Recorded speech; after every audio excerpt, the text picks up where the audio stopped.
బిడ్డను మాట్లాడే వందనాలు, ప్రతి బిడ్డను హెచ్చరించిన వందనాలు, ప్రతి పిల్లని బలపరిచే వందనాలు నాయన. నీకే స్తోత్రం చెల్లిస్తున్నాం నాయన. ప్రతి బిడ్డతో నాయన ఎన్నో ఆత్మలు నశించిపోతున్నాయి, ఎన్నో ఆత్మల ప్రభావాన్ని నాయన అంధకారంలో ఉంటున్నారు, ఎంతో మంది బలహీనంగా ఉంటున్నారు, ఎంతో మంది అనారోగ్యంగా ఉంటున్నారు నాయన. నీ తండ్రి నాయన నీ శక్తి చేతను తండ్రి ప్రతి బిడ్డని బలము, శక్తి, జ్ఞానము తెలియదాయించమని, దీవించమని, ఆశించమని, నీకే మహిమ ఘనత ప్రభావాలు సాధించమని యేసు నామమున ప్రార్థించి వేడుకుంటున్నాము తండ్రి. ఆమేన్. హల్లెలూయా, హల్లెలూయా, హల్లెలూయా. దేవుని మహిమ కలుగుగాక. దేవుని వందనాలు చెల్లిస్తున్నాం. మరి రెండవ వర్గంకి వెళ్దాం. దేవుని వందనాలు చెల్లిస్తున్నాం. మన మధ్యలో చాలా దినాల నుంచి మన మధ్యలో రాలేక ఉంటున్నాడు సేవకుడు మరి దాసు గారు, దేవదాసు గారు, దేవునికి దాసు గారు మన మధ్యలో ఉన్నాడు. మరి అయ్యారు వచ్చి వారి మధ్యలో వాక్యం పంచుకుంటాడు. తర్వాత మాకు బల్ల కార్యక్రమం ఉంటుంది. తర్వాత రెడీ చెప్తాం. ఇంకా చప్పలు కొడతాయి, చప్పలు కొట్టండి.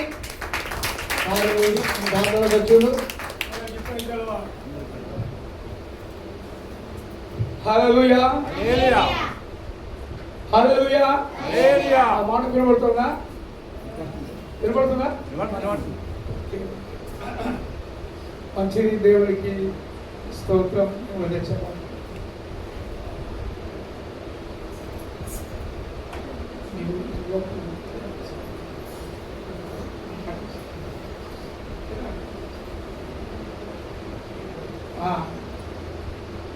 స్తోత్రం.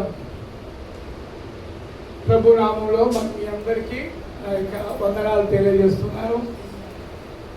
అయ్యగారు నా పేరు మర్చిపోయినట్టున్నారు. రాసుకుని 2 అక్షరాలు సింపుల్గా చెప్తున్నాను, కానీ మొత్తం పేరు ఈ దేవదాస్. నా పేరు ప్రేమ.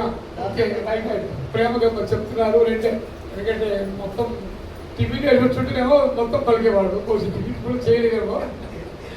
ఓకే, ఏది ఏమైనా సరే మరి ఈ యొక్క చాలా రోజుల తర్వాత మరి మీ మధ్యలోకి దేవుడు నడిపించాడు. మరి నిన్న దినాన పాస్టర్స్ కాన్ఫరెన్స్ అయింది మరి గోనాపల్లి దగ్గర. అక్కడ కలిసినప్పుడు మరి అయ్యగారు నన్ను ఆహ్వానించారు. అయ్యగారు మరి రేపు రండి అని చెప్తున్నారు. అనగానే సరే అని చెప్పేసి నేను ఒప్పుకున్నాను. ఆదివారం నాడు దేవుని మాటలు వినాలని ఆశ ఎంతమందికి ఉంటుంది? అందరికి ఉంటుంది కదా. ఉన్న వాళ్ళందరూ చేతులు ఎత్తండి. దేవునికి స్తోత్రం. దేవుని మాటలు వినాలి. ఇక్కడ కాశీ మజిలీ కథలు కావు, ఇక్కడ కాకమ్మ కబర్లు కావు, ముసలమ్మ ముచ్చట్లు అసలే కావు. సో ఇక్కడ ఏ మాటలు మాట్లాడడానికి, ఏ మాటలు వినడానికి వచ్చాము? దేవుని మాటలు. ఇవి చెప్పే మాటలు మరి నావి కూడా కావు. నేను ఒక బూరగా మాత్రమే పనిచేస్తాను అంతే. అవునా కదా? ఇప్పుడు ఈ మైక్ అలా పనిచేస్తుంది, ఆ మైక్ అలా పనిచేస్తుంది, అలా పని చేస్తుంటాను నేను. అంతేగాని హృదయంలో నుండి, ఆత్మలో నుంచి వచ్చే ప్రతి మాట అది దేవుని మాట. దేవుని మాట అనేది చాలా శ్రేష్టమైన మాట. అవునా కదా? శ్రేష్టమైన మాటలు వినడానికే మనము ఈ స్థలములోకి వస్తాము. శ్రేష్టమైన మాటలు ఏ స్థలంలో వింటాము? ఇంకొక మాట, శ్రేష్టమైన మాటలు ఎక్కడ వింటామో? వెరీ గుడ్, శ్రేష్టమైన స్థలంలోనే వింటాము. సో దేవుని సన్నిధి చాలా శ్రేష్టమైనది. సో కాబట్టి శ్రేష్టమైనది మనందరికీ ఇష్టమైనది. అవునా?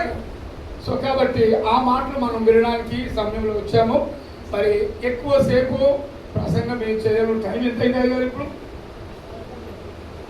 10:35. అవునా? 10:35. మరి 11 గంటల వరకు చెప్పమన్నా చెప్తా, 11:30 వరకు చెప్పమన్నా చెప్తా, 12 గంటల వరకు చెప్పమన్నా చెప్తా, సాయంకాలం వరకు చెప్పమన్నా చెప్తా. అది నీ ఓపిక అంతే. సో కాబట్టి మరి అంత నాకేం చెప్పలేదు, కానీ ఒక అరగంటలో చెప్పేస్తాను. దేవుడికి స్తోత్రం. హల్లెలూయా, హల్లెలూయా. మరి మనమందరము ఇప్పుడు సజీవ లెక్కల్లో ఉన్నాం. అవునా కదా? సజీవ లెక్కల్లో అంటే లెక్కలు కూడా ఉంటాయన్నమాట దేవుడి దృష్టిలో. అవునా కదా? సజీవ లెక్కలు, గణితపు లెక్కలు. గణితపు లెక్కలు ఎక్కడ ఉంటాయి? భూమి మీద ఉంటాయి, చదువుకునే దగ్గర ఉంటాయి. కానీ సజీవ లెక్కలు ఎక్కడ ఉంటాయి? దేవుని సన్నిధిలో ఉంటాయి. అవునా కదా? వాని వాని క్రియల చొప్పున నేను వానికి ప్రతిఫలం ఇస్తాను. మరి నేను నా జీవ గ్రంథములో వాళ్ళ పేర్లు రాస్తాను, వాళ్ళ లెక్కలు రాస్తాను. వాళ్ళ లెక్కలు అంటే భూమి మీద బతికి ఉన్నప్పుడు వాళ్ళు చేసిన ప్రవర్తన తీరును నేను అక్కడ రాస్తాను కనుక మరి అక్కడ లెక్కలు అనేది ఉంటుంది అన్నమాట. సో కాబట్టి దేవుని సజీవ లెక్కల్లో మనం ఉన్నామంటే, ఈనాడు బ్రతికి ఉన్నామంటే కేవలము ఆయన కృప, ఆయన దీవెన. అవునా? దీవెన అనగా దయ లేనిదే దీవెన రాదు, కృప లేనిదే దీవెన రాదు. అందుకే నీ కృప జీవము కంటే ఉత్తమమైనది. హల్లెలూయా. సో జీవము కంటే ఉత్తమమైనది కృప. ఆ కృప పొందడానికి, ఆ కృపను అనుభవించడానికి ఈ శ్రేష్టమైన స్థలంలోకి వచ్చాము. శ్రేష్టమైన మాటలు మనము వింటాము. హల్లెలూయా. మరి ఈ సమయాన కొన్ని మాటలు జ్ఞాపకం చేసుకుందాం. ఇప్పుడు మనం ఏ రీతిగా ఉన్నాము చూస్తేనే చెప్పాలి, ఇలా అంటుంటేనే చెప్పాలి. ఏ రూపంలో ఉన్నాము మనము చెప్పండి. మనిషి అనగా శరీరము అన అంతేనా? శరీరం ఉంటేనే మనిషి, మనిషి ఉంటేనే శరీరము. ఈ శరీరము మరి మృతతుల్యము కాకముందు మనిషి అంటారు. మృతము అయిన తర్వాత ఏమంటాము? శవము అంటారు కదా. శవము అంటే దాంట్లో ఏమి లేదు, జీవము లేదు, తర్వాత ప్రాణము కూడా లేదు. జీవానికి ప్రాణానికి తేడా ఉంది తెలుసా? జీవముకు ప్రాణముకు తేడా ఉంది. జీవము అనగా దేవుడిచ్చిన జీవము, ఇది ఆత్మ అంటారు. ఈ ఆత్మ వెడలిపోతే ప్రాణము ఏమీ చేయలేదు. ప్రాణము అనగా ఇందులో ప్రవహిస్తుంటుంది ఏంటి? రక్తం. అంటే మేకను కోసినప్పుడు, కోడిని కోసినప్పుడు ఏమొస్తుంది? రక్తం వస్తుంది. అలాగే మనం ఏం తీస్తున్నాము? దాన్ని ప్రాణము తీస్తున్నాం. అందుకే యేసు ప్రభు సిలువలో ఏం కాల్చాడు? రక్తము కాల్చాడు. రక్తము అనగా ప్రాణము అని అర్థం. ప్రాణము అనేది ఎప్పుడైతే ప్రాణము అనగా దేహంలో ప్రవహించే రక్తమును దాన్ని ప్రాణము అంటాం. ఈ యొక్క ఆత్మ అనేది, దేవుడు దయచేసిన ఆత్మ అనేది మన హృదయంలో ఉంటుంది. దీనికి రెండింటికి తేడా ఉంటుంది, రెండింటికి వైరము కూడా ఉంటుంది. సో కాబట్టి ఈరోజు శరీరం కోసము అలాగే ఆత్మ కోసము మనము కొన్ని మాటలు ధ్యానం చేద్దాం. శరీరము అంటే ఏంటి, ఆత్మ అంటే ఏంటి, ఆత్మ ఎలా ఉండాలి, శరీరము ఎలా ఉండాలి. నా వాయిస్ వినబడుతుందా మంచి మీకు? కొంచెం గొంతుడు నాకు జలుబు అయ్యి గొంతు రాత్రి అజిత్రమైసి వేసుకున్నాను ఇక్కడ మాట్లాడడానికి కోసం. సో దేవునికి స్తోత్రం. మరి రోమా పత్రిక 8వ అధ్యాయము 9 నుండి 11 వరకు చదువుకుందాం. దేవుని ఆత్మ మీలో నివసించి ఉన్న ఎడల మీరు ఆత్మ స్వభావం గలవారే గాని శరీర స్వభావము గలవారు కారు. ఎవడైనను క్రీస్తు ఆత్మ లేనివాడైతే వాడు ఆయన వాడు కాడు. క్రీస్తు మీలో ఉన్న ఎడల మీ శరీరము పాప విషయమై మృతమైనది గాని మీ ఆత్మ నీతి విషయమై జీవము కలిగి ఉన్నది. మృతులలో నుండి యేసును లేపిన వాని ఆత్మ మీలో నివసించి ఎడల మృతులలో నుండి క్రీస్తు యేసును లేపిన వాడు సావులకు లోనైన మీ శరీరములను కూడా మీలో నివసించుచున్న తన ఆత్మ ద్వారా జీవింపచేయును. హల్లెలూయా. దేవునికి స్తోత్రం. ఇక్కడ ఎంత అర్థం ఉందండి. మరి దేవుని ఆత్మ మీలో నివసించిన ఎడల మీరు ఆత్మ స్వభావము కలవారే కానీ శరీర స్వభావము కలవారు కారు. సో ఆత్మకు ఇక్కడ శరీరానికి ఏం జరుగుతుంది అంటే శరీర లక్షణాలు కనబడుతున్నాయి, ఆత్మ యొక్క లక్షణాలు కనబడుతున్నాయి. శరీర స్వభావం కనబడుతుంది, ఆత్మ స్వభావం కూడా కనబడుతుంది. మరి శరీరం ఏమో మృతతుల్యము, ఆత్మ ఏమో జీవము కలిగి, అవునా కదా? సో ఇది ఆత్మ అనేది జీవానికి సంబంధించింది, శరీరం ఏమో మరణములకు సంబంధించింది. సో కాబట్టి దేవుని ఆత్మ మీలో నివసించి ఉన్న ఎడల, ఆత్మకి ఏ గుణం ఉంది? ఇక్కడ నివసించే గుణం ఉంది. శరీరానికి ఏ గుణం ఉంది? మృతతుల్యమైన శరీరంకు స్వాభావికంగా కనబడుతూ ఉంది. సో ఎన్ని రోజులున్నా ఈ శరీరం ఏమైపోతుంది? ఒకనాడు భూమిలో కలిసిపోతుంది, అది మృతము అయిపోతుంది. అంటే శరీరంలో ఆత్మ ఉన్నంత వరకే ఈ శరీరానికి విలువ ఉంటుంది. ఈ ఆత్మ అనేది ఎప్పుడైతే వెడలిపోతుందో అప్పుడు ఈ శరీరానికి ఏముండదు, విలువ లేదు. ఎందుకంటే బ్యాటరీలో ఛార్జింగ్ ఉన్నంత వరకే కదా సెల్ ఫోన్ వచ్చేది. మరి సెల్ ఫోన్లో బ్యాటరీ లేకపోతే, బ్యాటరీలో పవర్ లేకపోతే పని వస్తుందా సెల్ ఫోను? పని సేమ్ అలాగే దాన్ని దృష్టిలో పెట్టుకుని చేశాడో ఏమో మరి మా సెల్ ఫోన్. కాబట్టి మరి మనిషిలో ఆత్మ అనేది ఉండాలి. అది ఏ ఆత్మ? ఆత్మ అనగా మళ్ళీ రెండు ఆత్మలు ఉన్నాయి. ఇక్కడ రెండు ఆత్మలు ఉన్నాయి. అంటే సాతాను ప్రేరేపించే ఆత్మ ఉంటుంది, అలాగే పరిశుద్ధాత్మ ప్రేరేపించే ఆత్మ ఒకటి ఉంటుంది. మరి ఇంకొక మాట మనం చూసుకున్నాం. ఈ యొక్క ఆత్మ అనేది మరి అపోస్తుల కార్యం 5వ అధ్యాయంలో ఇంకొక ఆత్మ ఉంటుంది, చూద్దాం దయచేసి. అపోస్తుల కార్యము 5వ అధ్యాయము, అక్కడ ఒక చిన్న స్టోరీ ఉంటుంది. ఆ స్టోరీ చదువుకుందాం. అక్కడ అంటే ఆత్మ కోసం చదువుకుందాం.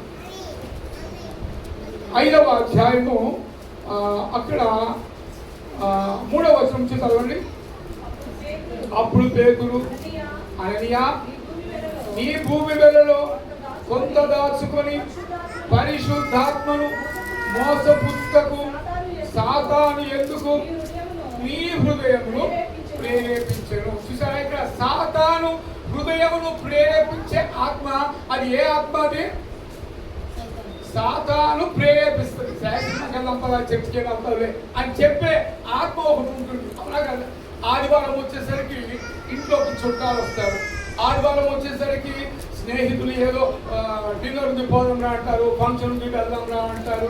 ఏదో రకంగా ఆదివారం నాడు ఆరాధించడానికి, దేవుని మందిరంకి వెళ్ళడానికి ఆటంకపరిచే ఆత్మే దురాత్మ. హల్లెలూయా.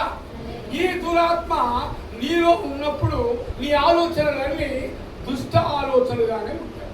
దురాత్మ ఎప్పుడైతే నీలో ప్రవేశిస్తుందో ఈ యొక్క ఆలోచనలన్నీ దుష్ట ప్రభావము, దుష్ట స్వభావం కలిగిన ఆత్మ చేత నువ్వు ప్రేరేపించబడి నీ మాటలు, నీ ప్రవర్తన, నీ స్వాభావికము అన్నీ మారిపోతూ ఉంటాయి. అందుకే దురాత్మ వేరు, పరిశుద్ధాత్మ వేరు. ఇక్కడ ప్రేరేపించింది అననీయాను ఏం ప్రేరేపించింది?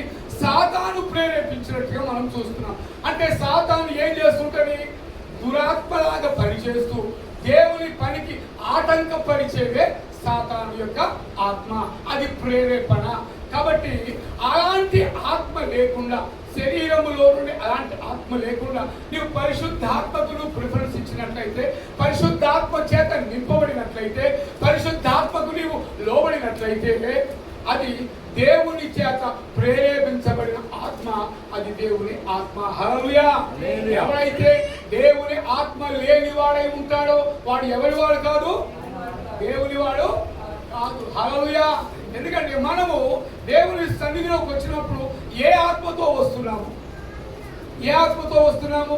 దేవుని ఆత్మ చేత నింపబడి మనం వస్తున్నాము. దేవుని సన్నిధిలోకి వెళ్ళాలి, ఆరాధించాలి, దేవుని స్తుతించాలి, దేవుని నామాన్ని ఘనపరచాలి, దేవుని కొరకు వాడబడాలి, దేవుని కొరకు పాడాలి, దేవుని కొరకు వాక్యం చెప్పాలి, దేవుని కొరకు నేను జీవించాలి అని మంచి ఆత్మతో నీవు ఇక్కడికి వచ్చినప్పుడు సాతానుడు కూడా నీతో పాటే వస్తుంటాడు, అవునా కదా? సాతానుడు కూడా నీతో వస్తాడు. సరే పద నేను కూడా వస్తాను పద నీతో పాటు అని చెప్పేసి సాతానుడు కూడా నీతో వచ్చినప్పుడు ఆ సాతానుడు దేవుడి యొక్క మాటలను వినకుండా నీకేం చేస్తుంటాడు? ఆటంకపరుస్తాడు. ఎలా ఆటంకపరుస్తాడు? ఎలా ఆటంకపరుస్తాడండి? చిన్నపిల్లలుగా అల్లరి చేస్తుంటారు, ఫోన్ వస్తుంది, సెల్ ఫోన్ మోగుతూ ఉంటుంది, లేదంటే నీకు ఏదో నిద్ర వచ్చినట్టు అనిపిస్తూ ఉంటుంది కదా. ఇలాంటివన్నీ సాతాను కలిగించే ప్రేరేపణలు ఇవన్నీ.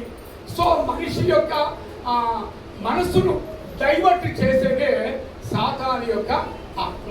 సో ఇలాంటి ఆత్మ, సాతాను ఆత్మ కలిగిన వాడు సాతానుకు సంబంధి, దేవుని ఆత్మ కలిగిన వాడు దేవుని సంబంధి. ఇందులోనే మనం చూస్తాము. మరొకసారి చూద్దామండి. రోమా పత్రిక అధ్యాయం 8వ అధ్యాయము మరి 9వ వచనంలో మనం చూద్దాం. ఎవడైనా క్రీస్తు ఆత్మ లేని వాడైతే వాడు ఆయన వాడు కాడు. క్రీస్తు ఆత్మ అంటాడు ఇక్కడ. క్రీస్తు ఆత్మ అనగా యేసు క్రీస్తు యొక్క ఆత్మ, యేసు క్రీస్తు యొక్క మనస్సు, యేసు క్రీస్తు యొక్క లక్షణాలు, యేసు క్రీస్తు యొక్క స్వాభావికము. మనిషి యొక్క స్వాభావికము ఏంటంటే శరీరంతో ఉన్నాము కనుక మనము తప్పులు చేస్తూనే ఉంటాం. కొంతమంది అంటారు, ఏమంటారు, అరే మనిషి లేకపోతే తప్పులు ఎవరు చేస్తారా, జంతువులు చేస్తాయా, పక్షులు చేస్తాయా అని చెప్పేసి ఇలాంటి మాటలు మాట్లాడుతూ ఉంటారు. అవునా కదా? మరి మనిషి యొక్క లక్షణం ఏంటి అంటే స్వాభావికముగా వాడు తప్పులు చేస్తూనే ఉంటాడు, స్వాభావికముగా వాడు తప్పుడు అడుగులు వేస్తూనే ఉంటాడు, స్వాభావికముగా వాడు చెడు మాటలు మాట్లాడుతున్నాడు, వారికి తెలియకుండానే మాట్లాడేస్తుంటాడు. ఇది స్వాభావికం. శరీర లక్షణములతో ఉన్నాడు కాబట్టి, అలాంటి స్వాభావికముతో మనం ఉన్నాము కాబట్టి మరి ఆ స్వాభావికమైన ఆ యొక్క శరీరపు తలంపులను తీసివేసి దేవుని ఆత్మ చేత నింపబడిన వాడే దేవుని యొక్క వారసుడు. హల్లెలూయా! దేవుని యొక్క వారసుడు, దేవుని యొక్క కుమారులు, దేవుని యొక్క స్వాస్థ్యము అయిపోతూ ఉంటారు. ఇక్కడ ఇంకొక మాట మనం చూసుకున్నాము. క్రీస్తు మీలో ఉన్న ఎడల మీ శరీరము విషయమై, పాపము విషయమై మృతమైనది గాని మీ ఆత్మ నీతి విషయమై జీవము కలిగినది. హల్లెలూయా! పాపము విషయమైతే ఏమైందట? మృతమై ఉంటుంది. పాపము విషయము మృతమై ఉంటుంది. మరి ఆత్మ మీలో నివసించి ఉన్నట్లయితే నీతి విషయమై జీవము కలిగి ఉంటుంది. హల్లెలూయా! పాపము నీతి రెండు రకాలుగా ఇక్కడ మనకు కనబడుతుంది. అనగా పాపము శరీరము చేత చేస్తాము, నీతి అనేది దేవుని ఆత్మ చేత నడిపించబడుతుంది. అందుకే దేవుని ఆత్మ ఉన్నవాడు దేవునికి లోబడతాడు, దేవుని ఆత్మ ఉన్నవాడు దేవుని సన్నిధిలోకి వస్తాడు, దేవుని ఆత్మ ఉన్నవాడు దేవుని పోలిక చొప్పున నడుచుకోవడానికి ప్రయత్నం చేస్తుంటాడు, దేవుని ఆత్మ ఉన్నవాడు ఆయన మనస్సును కలిగి ఉండడానికి ప్రయత్నం చేస్తూ ఉంటాడు. ఇలాంటి స్వాభావికముగా మరి మనిషి తన యొక్క హృదయంలో దేవుని ఆలోచనల చేత నింపబడి ఉన్నప్పుడు మనము దేవుని తలంపుల చేత మనం ఉంటాం, దేవుని యొక్క మాటకు లోబడతాం, దేవుని సన్నిధిలోకి వస్తాం. మనం వస్తాము, మనం లోబడతాము, ఇతరులకు కూడా లోబడేటట్టుగా చేస్తాం. ఎందుకంటే దేవుని వాక్యము ప్రకటించడం నీ భుజస్కంధాల పైన, నా భుజస్కంధాల పైన ఉంది. దేవుని వాక్యము ఇలా వినేసి వెళ్ళిపోవడం కాదు. దేవుని వాక్యమును నమ్మి మనకు మనమే చేసుకుంటే అలా కాదు. నీవు వాక్యము విన్నావు, నువ్వు వాక్యం విన్న తర్వాత నువ్వేం చేయాలి?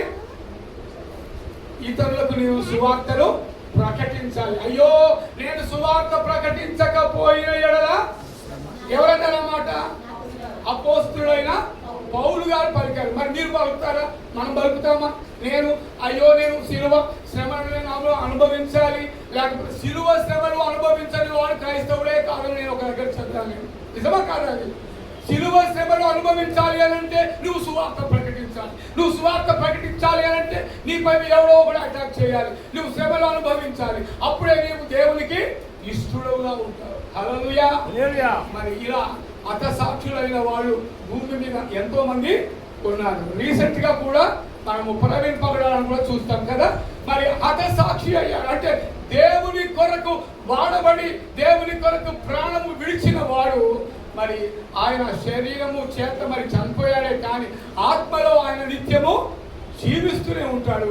ఆయన దేవుని సన్నిధిలో ఆయన ఉంటాడు. ఆ విధంగా మనం వాడబడుతూ ఉండాలి. అందుకే ఆత్మ సంబంధమైన విషయంలో మనము యొక్క మనస్సును, ఆత్మ సంబంధమైన విషయాలపైన నీవు మనసు ఉంచినట్లయితే దేవునితో నీవు కనెక్ట్ అయిపోతావు.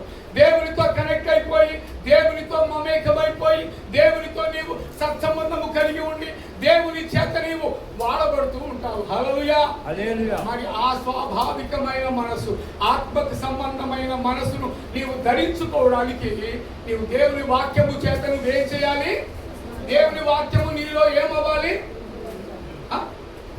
దేవుని వాక్యం నువ్వు ఏం చేసుకోవాలి? నెమరు వేయాలి. అంటే దాని అర్థం ఏంటంటే రీఛార్జ్ అవ్వాలి. బ్యాటరీలో అది పవర్ పోయిందనుకో ఏం చెప్తాం మనం? మళ్ళీ కరెంట్ పెడతాం కదా. కరెంట్ పెడితే ఏమవుతుంది? ఆ బ్యాటరీ రీఛార్జ్ అవుతుంది. మరి నువ్వు ఆదివారం ఇక్కడికి వస్తున్నావు అంటే నువ్వు రీఛార్జ్ కావాలి. దేవుని వాక్యం చేత నింపబడాలి. దేవుని చేత నువ్వు నింపబడి నువ్వేం చేయాలి? ఆ రీఛార్జ్ అయిన సెల్ ఫోన్ ఏమవుతుందండి? వాడబడుతుంది కదా. వాడబడుతున్నప్పుడు మనం అన్ని యాప్స్ చూస్తుంటాం, అందరితో మాట్లాడుతుంటాం. మరి దేవుని వాక్యము చేత నువ్వు నింపబడి ఉన్నప్పుడు నీవు కూడా ఏం చేయాలి? వాడబడాలి. హల్లెలూయా, హల్లెలూయా. అందుకే ఇక్కడ అంటున్నాడంటే మృతులలో నుండి క్రీస్తు మీలో ఉన్న యెడల మీ శరీరము పాపము విషయమై మృతమైనది గాని ఆత్మ విషయమై నీతి విషయమై జీవము కలిగి ఉన్నది. మృతులలో నుండి యేసును లేపిన వాని ఆత్మ మీలో నివసించిన యెడల. ఇంకొక మాట చూసుకుందాం 11. మృతులలో నుండి యేసును లేపిన వాని ఆత్మ. ఇక్కడ చాలా డీప్ గా ఆలోచన చేయాలండి. మృతులలో నుండి ఎవరు లేపారు? యేసును ఎవరు లేపారు? దేవుడు. అంటే దేవుడు అనగా ఏముంది ఇక్కడ? యెహోవా దేవుడు. ఇక్కడ దేవుడు అనే అర్థం ఏంటో తెలుసా మీకు? ఇక్కడ రోమాపత్రిక 8వ అధ్యాయంలో 9వ వచనంలో ఉంది. ఏమనుంది? ఆత్మ ఉంది అక్కడ. అవునా? దేవుని ఆత్మ. ఆత్మ అంటే ఏ అక్షరాలతో ఉందండి? ఏ అక్షరాలతో ఉందండి? Very good. పెద్ద అక్షరాలతో ఉంది. పెద్ద అక్షరాలతో ఆత్మ, ఆయన అని ఎక్కడైతే ఉంటుందో అది ఎవరికి సాదృశ్యము? యెహోవా దేవునికి సాదృశ్యం అది.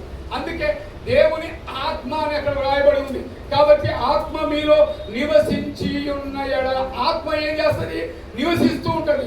శరీరం ఏమవుతుంటది? మృతమైపోతూ ఉంటుంది.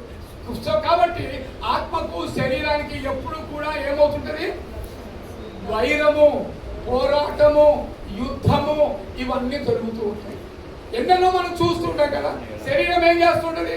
ఎంజాయ్ చేద్దామంటుంది. ఆత్మ ఏం చెప్తుంటది? ఆరాధిద్దామంటుంది. అవునా కదా? మరి ఆరాధన చేద్దామా? ఎంజాయ్ చేద్దామా? ఆలోచన చేద్దాం మనం. ఎందుకంటే ఈ లోకము ఏం చేస్తుందంటే మనం నెలాఖరులో ఆన్లైన్ ప్రేయర్ మీటింగ్ జరుపుకుంటాం. అవునా కదా? లోకమంతా ఏం చేస్తుంటాడు? ఆ టైంలో నిద్రపోతూ ఉంటాడు. క్రైస్తవుడు ఏం చేస్తుంటాడు? ప్రార్థన చేస్తుంటాడు, వెలుగుతూ ఉంటాడు. అవునా కదా?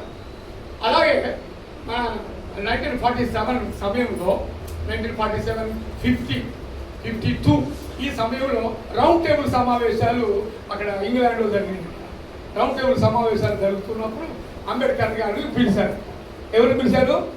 అంబేద్కర్ని పిలిచారు. అంబేద్కర్ ఏంటంటే నా జాతి ప్రజలకు విముక్తి కలగాలని చెప్పి అహర్నిశలు ఆయన కష్టపడుతూ ఆయన రాజ్యాంగాన్ని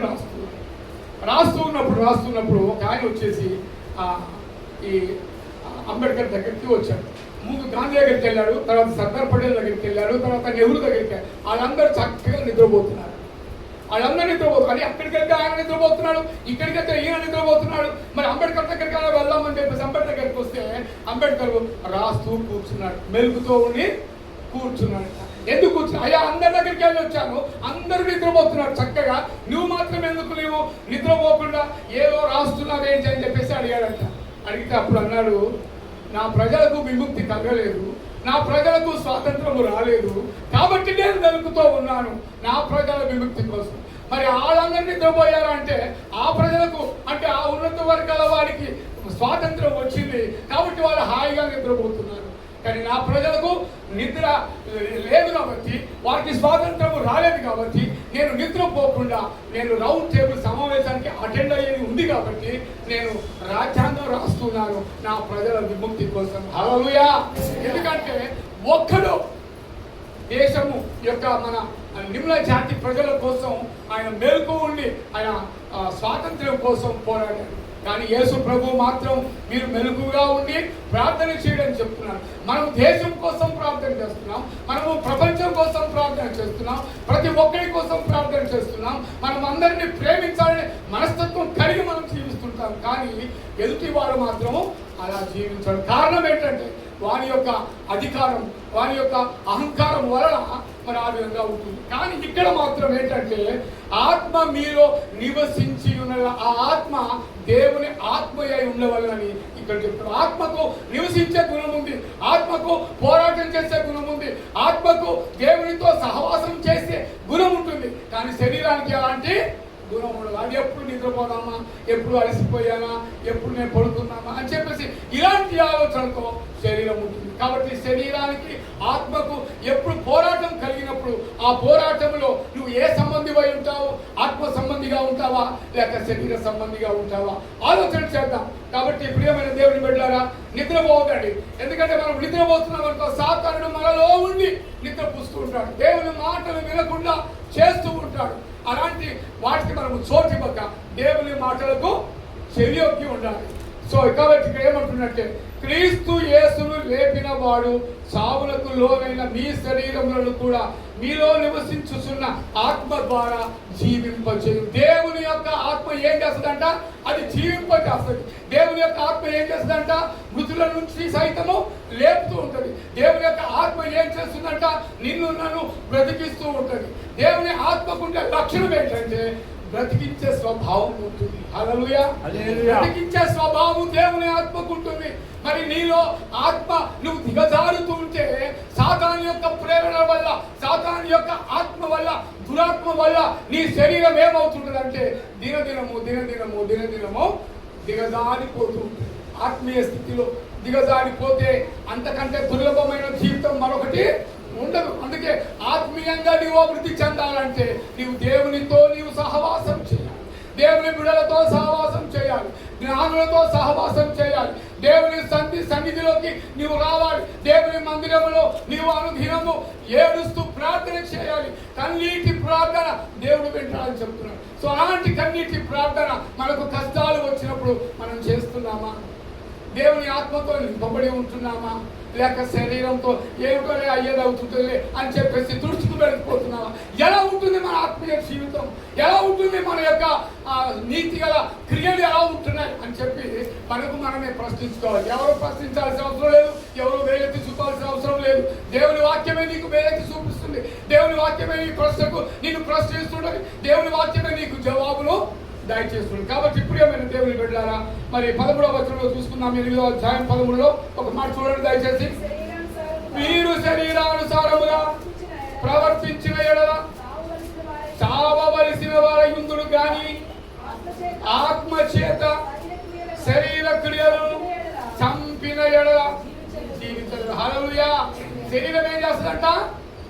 అది చంపివేస్తుంది. శరీర క్రియలు నీకు చంపివేస్తుంది. శరీర క్రియల వల్ల నీవు ఆ నరకానికి వెళ్ళిపోతావే కానీ దేవుని సన్నిధిలోకి నీవు రాలేవు. అందుకే ఇక్కడ అంటున్నాడు, శరీరానుసారంగా ప్రవర్తించిన ఎడల నీవు చావవలసి ఉందురే కానీ నీవు ఆత్మ చేత శరీర క్రియ, ఆత్మ చేత శరీర క్రియలను నీవేం చేయాలా? చంపివేయాలా. అంటే ఆత్మకి ఏముంది? శరీర క్రియలను చంపే స్వభావం ఉంది.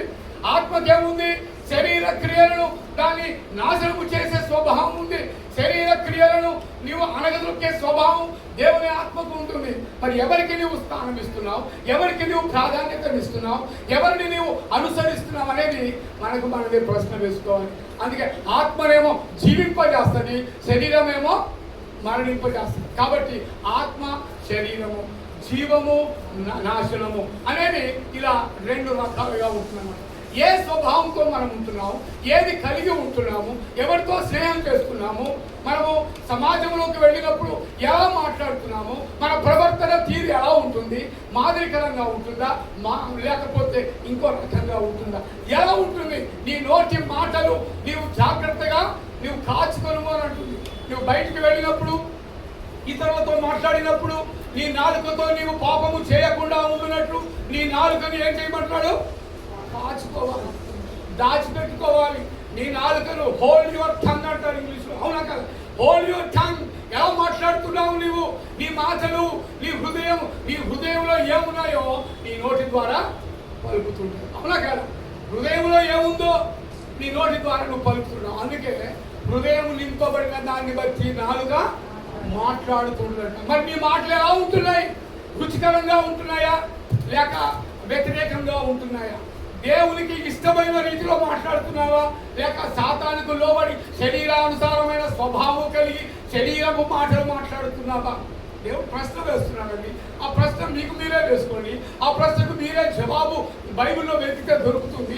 దేవుని అడిగితే దేవుడు మీకు ఇస్తాడు. కాబట్టి శరీర స్వభావము, ఆత్మ స్వభావము, శరీరం ఏమో మృతతుల్యము, ఆత్మ ఏమో జీవము కలిగి ఉన్నది. కాబట్టి ఆత్మ చేత, దేవుని ఆత్మ చేత ఎందరూ నడిపింపబడుదురో వారందరూ చదవండి 14వ వచనం. దేవుని ఆత్మ చేత ఎందరూ నడిపింపబడుదురో వారందరూ, హల్లెలూయా. ఆ వాళ్ళందరూ ఎవరంట? దేవుని కుమారులు అనబడుదురు. చూసారా? దేవుని కుమారులు అంటే దాని అర్థం ఏంటి? దేవుని కుమారులు అంటే అర్థం ఏంటి? కాదు, పర్యాయపడతాడు. దేవుని కుమారులు అంటే అర్థం ఏంటి? దేవుని కుమారులు అంటే దేవుడు ఇచ్చే పరలోక రాజ్యానికి మనం ఏమవుతాం? అప్పుడు అది వారసులం మనం. దేవుని కుమారులు అంటే పరలోకానికి వారసులం, పరలోక పౌరులం, అవునా కదా? సో అలాంటి పరలోక పౌరత్వానికి మనము వారసత్వము కలిగిన దేవుని కుమారులము. ఇప్పుడు మన ఆస్తి, మనము కొన్ని కోట్ల ఆస్తి సంపాదించాం అనుకోండి, ఎవరు వారసుడు అవుతాడు? మన కుమారుడే అవుతాడు, అవునా కదా? వేరే వాని కుమారుడు కాడు. ఎందుకంటే వేరే వాని కుమారుడు వాడు ఒక సాతాను సంబంధి అనుకున్నాం. సో కాబట్టి వారసత్వము కలిగి మనము ఉన్నామంటే దేవుని కుమారులమై మనం ఉన్నాము. దేవుని కుమారులై ఉండాలంటే మనం ఎవరి చేత నింపబడాలి? దేని చేత నింపబడాలి? దేవుని ఆత్మ చేత నింపబడాలి.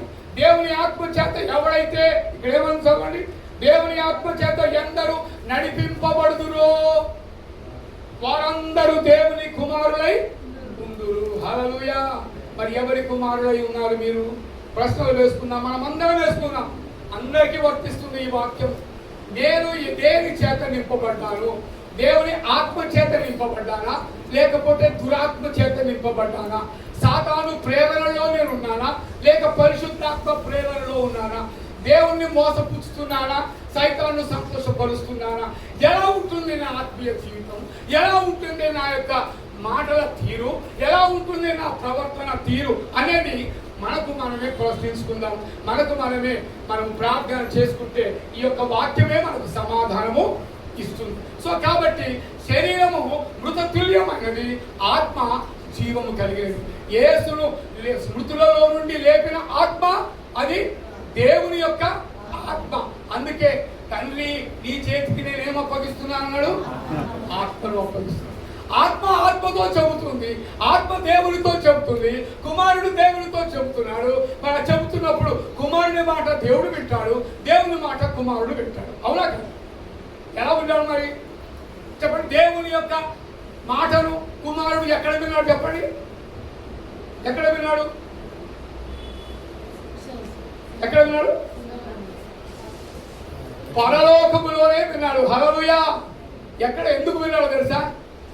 ఈ నరులందరూ, నేను చేసిన నా స్వహస్తముల చేత చేసిన ఈ నరులందరూ పాపము చేసి దారి తొలగి బొత్తిగా చెడి ఉన్నారు. కాబట్టి నా ప్రియ కుమారుడా క్రీస్తు, అక్కడ క్రీస్తున్నాడు. తండ్రి వైపు కూర్చున్నాడు, ఇక్కడ తండ్రి ఇక్కడ కూర్చున్నాడు, కుమారుడు ఇక్కడ కూర్చున్నాడు. అర్థం చేసుకుంటుంది.